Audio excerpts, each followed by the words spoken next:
안녕하십니까. 바이템에 오신 것을 환영합니다. 2023년 3월 1일 수컷론에 대한 첫 번째 영상을 시작하겠습니다. 남성성, 요새 엄청 핫한 주제입니다. 수컷론을 설명하기에 가장 필수적인 요소이기 때문에 남성성에 대해서 살펴보도록 하겠습니다. 요새 알고리즘에 자주 보이시는 분들이죠. 흑자헬스, 유튜브 읽어주는 남자, 그리고 앤드류 테이트까지. 이분들의 주제는 남성성과 자유입니다. 설거지론 이후로 남자의 계몽을 이끌어주는 사람들이랄까요. 이들 모두 남자한테 남성성과 자유를 위해 저항할 것을 요구합니다. 그렇다면 도대체 이 남성성은 무엇이라고 생각하십니까? 뭐 넘치는 마초이즘, 좋은 몸, 알파메일 같은 걸 떠올릴 수도 있을 겁니다. 근데 그것보다 좀 더 근본적인 의미를 살펴볼 생각입니다. 이를 위해 진화론이라는 이론을 잠깐 들여다보겠습니다. 우리가 일반적으로 알고 있는 코끼리의 모습이죠. 근데 코끼리가 최근 밀렵꾼에 의해 진화하게 되어서 이런 모습으로 바뀌게 됐습니다. 밀렵꾼들이 상아를 채집하기 위해 상아가 있는 코끼리들을 모조리 죽인 결과 상아가 없는 코끼리들이 살아남게 된 겁니다. 이게 바로 진화입니다. 결국 진화는 어떠한 애들이 모조리 죽는 겁니다. 상아 있는 코끼리는 다 죽고 상아 없는 애들만 남아서 진화하는 겁니다.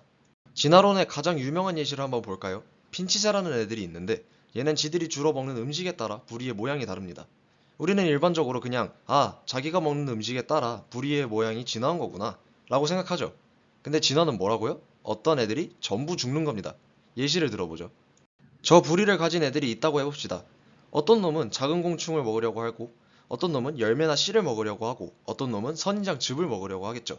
근데 저 조그마한 부리로 선인장 즙을 먹을 수 있을까요? 가시에 무자비하게 찔리면서 먹을 수 있겠지만 찔려서 죽든 경쟁에서 밀려서 먹을 게 없어 배고파서 죽든 할 겁니다. 그니까 저 부리를 가지고 다른 걸 먹으려고 한 애들은 다 죽은 겁니다. 작은 곤충을 먹는 애들만 살아남은 거고 그게 진화입니다. 이걸 인간에게 적용해 보겠습니다. 인간이 밤에 자는 이유는 밤에 안 자는 애들이 다 죽어서 없어져서고 하루 세 끼를 먹는 이유는 그렇지 않은 애들이 다 죽어서입니다. 운 좋게 밤에 자고 하루 세 끼를 먹었던 인간들이 살아남아 우리로 진화한 겁니다. 원시인에 좀 집중해 보겠습니다. 평소에 원시인은 뭘 해야 됩니까? 당연히 밥은 먹어야 되고 내 가족들을 지키고 무리 생활을 해야 합니다. 간단하게 폭력 행동과 비폭력 행동 두 가지로 나눠보겠습니다. 왼쪽 사냥과 같은 폭력 행동은 주로 남자가 하고 오른쪽 불시보존이나 애 보기 같은 비폭력 행동은 주로 여자가 했죠? 왜 그랬을까요? 진화론입니다. 여자가 사냥하고 남자가 애를 본 집단은 다 죽어서 해요. 바로 여기서 남성성과 여성성이 나옵니다. 남자는 폭력 행동에서 우위를 가져야 하고 여자는 비폭력 행동을 잘해야 합니다. 남자에만 집중을 하자면 사냥을 못하면 굶어 죽고 늑대가 와서 어흥 하면 죽고 그러니까 폭력 행동을 잘해야 하는 겁니다. 끝까지 살아남아서 계속 번식해서 지금의 우리가 있게 해준 우리의 선조는 폭력행동 장인이었다는 뜻입니다. 결론은 남성성은 폭력행동을 잘하는 것을 의미합니다. 농사짓기 시작하면서 남성성이 퇴화되었다는 얘기도 많습니다. 물론 옛날보단 남성성의 필요성이 줄어들긴 했을 겁니다. 사냥의 필요성이 훨씬 적어졌으니까. 그럼 우리 남성성 넘치는 선조님들은 조용히 앉아서 죽었었을까요? 아니죠. 우리 남성성 넘치는 선조님들은 가만히 죽기 대신에 대단한 걸 하나 만듭니다. 전쟁, 논사는 1년 지어야 되는데 전쟁은 하루면 됩니다. 그럼 전원들 먹을 것까지 뺏을 수 있으니까 얼마나 이득입니까? 게다가 예쁜 옆 동네 우갈레라까지 뺏어올 수 있어요. 어릴 적 역사 시간에 배운 내용을 잘 떠올려 보시면 농경사회가 계급을 만든 원인이 되었다라는 내용이 있었을 겁니다. 그러니까 우리 남성성 넘치는 선조님들은 전쟁을 해서 먹을 걸 빼앗고 노예로 삼은 겁니다. 그럼 다시 진화를 살펴볼까요? 진화는 뭐라고요? 어떠한 애들이 죽는 겁니다. 노예가 되었는데 자유를 쟁취하겠다고 폭력 행동을 표출하는 남성성 넘치는 노예는 처참하게 죽겠죠. 근데 전쟁에서 승리한 쪽의 남성성을 가진 사람들은요? 죽을 일은 딱히 없죠. 결국 노예층에서는 남성성이 사라지는 방향으로 진화가 일어납니다. 전쟁이 많아지고 인류가 발전하면서 노예층이 많아지잖아요. 비하하려는 게 아니라 단순히 주인과 노예의 관계만을 보면 회사의 사장이나 대주주가 아닌 이상 우리는 노예입니다. 우리의 남성성은 선조들에 비해 많이 사라졌을 겁니다. 골치 아프지만 잠깐 경제학 얘기를 하겠습니다. 이 조던 엄청 비쌉니다. 지금 크림에서 200만원 정도에 거래되고 있어요. 왜 비쌀까요? 일단 가치를 가지고 있으니까 비싸겠죠? 우리가 직접 신발 만들어서 팔면 200만원에 안 살 거잖아요.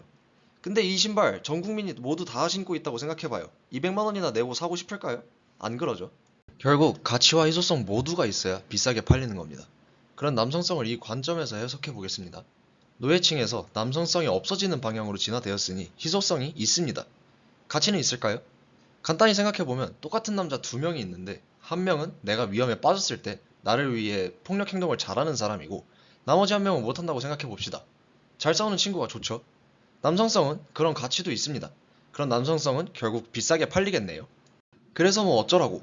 남성성 나 같은 사람들한테서 없는 방향으로 진화됐다며. 남성성이 비싼데 뭐 어쩌라고.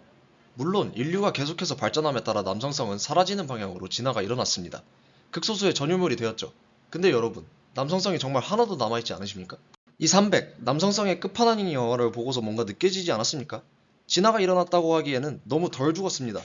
상아 달린 코끼리는 싸그리 씨가 말라서 진화가 일어났는데 인간은 씨를 말리진 않았습니다. 누가 남성성 있는 남자 다 나와! 해서 다 죽인 거 아니잖아요. 씨를 말리기에 인간은 너무 많았고 노예가 남성성을 띈다고 해서 전부 죽이지도 않았습니다. 지금 파업한다고 사형 안 때리잖아요. 결국 희소해지긴 했지만 남성성은 사라지지 않았습니다. 그래서 전 우선 여러분의 남아있는 남성성을 일깨워 드릴 겁니다. 그럼 앞으로 어떻게 이 남성성을 일깨워 드릴 건지 궁금하실 텐데요. 매주 수, 일, 22시에 영상으로 찾아뵙겠습니다. 3월 5일 22시에 다음 영상으로 찾아뵙겠습니다. 감사합니다. 바이템이었습니다.